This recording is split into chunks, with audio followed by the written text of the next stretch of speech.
bütün dünya onların olsun. Mənə bircə sən bəs edərsən, bircə sən.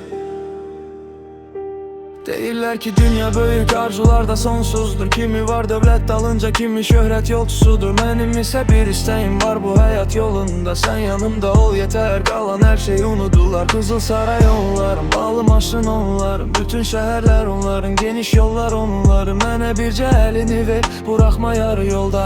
Çünki bütün xoşbəxtliyim gizlənib gözlərində.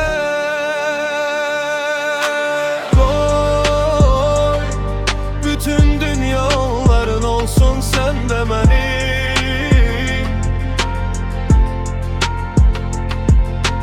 Koy, bütün servet onların olsun, sen de benim.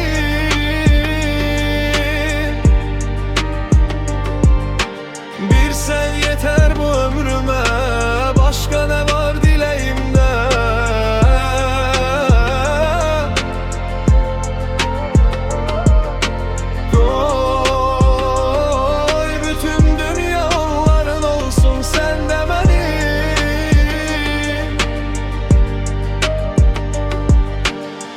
Vaxt keçir, insanlar değişir her gün. Bəzən dost dedilərində yad olur bir gün. Amma mən inanıram ürəyimin səsinə.